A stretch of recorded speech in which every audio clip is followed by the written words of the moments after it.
नमस्ते दोस्तों, आप सब कैसे हो। आशा करती हूँ आप सब लोग बहुत अच्छे होंगे। मैं एक गाड़ी भी सुनाने जा रही हूँ। आप लोगों को जैसे लगेगा कमेंट करके ज़रूर बताना।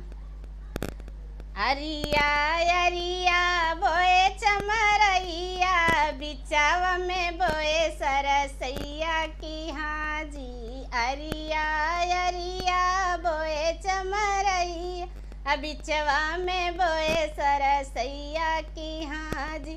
चमरैया तोड़ई गई दुल्हा की माई, चमरैया तोड़ई गई दुल्हा की माई।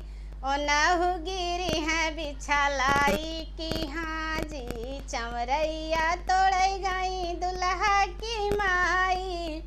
ओ नहु गिरी है बिछलाई की हाजी।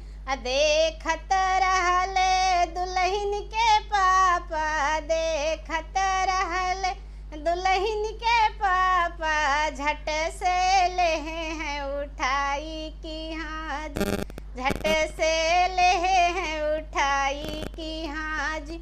झारी पोछी गोदी बैठावई, झारी पोछी गोदी बैठावई। सब पीरा हर ले की हाजी, झारी पोछी गोदी बैठावई। सब पीरा हर ले की हाजी। अरिया अरिया बोयो चमरैया, बिचावा में बोए सरसैया की हाजी।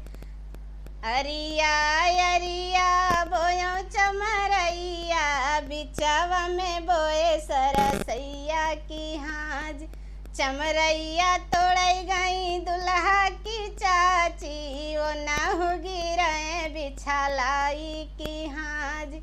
चमरैया तोड़ई गई दुल्हा की चाची, ओ नहु गिरी है बिछलाई की हाज।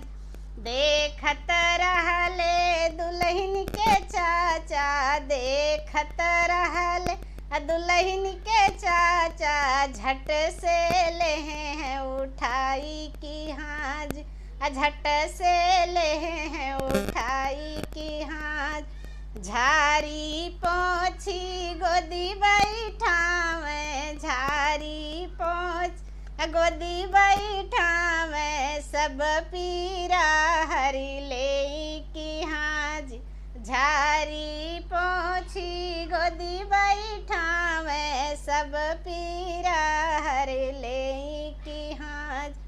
अरिया अरिया बोयो चमरैया, बिचवा में बोए सरसैया की हाजी। अरिया अरिया बोयो चमरैया, बिचवा में बोयो सरसैया की हाजी। चमरैया तोड़ई गई दुल्हा की बहिनी, वो नहु गिरी है भराई की हाज। चमरैया तोड़ई गई दुल्हा की बहिनी, वो नहु गिरी है बिछलाई की हाज।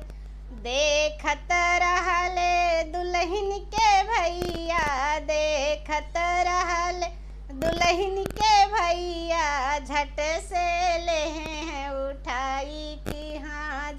देखत रहले दुल्हन के भैया, झट से ले हैं उठाई की हाज। झारई पोछई गोदी बैठावे, झारई पोछई गोदी बैठाव।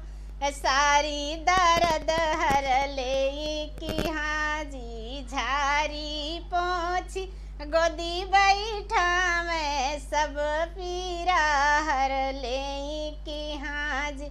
अरिया अरिया अरिया बोयो चमरैया, बिचवा में बोयो सरसैया की हाजी। अरिया अरिया बोयो चमरैया, बिचवा में बोयो सरसैया की हाजी।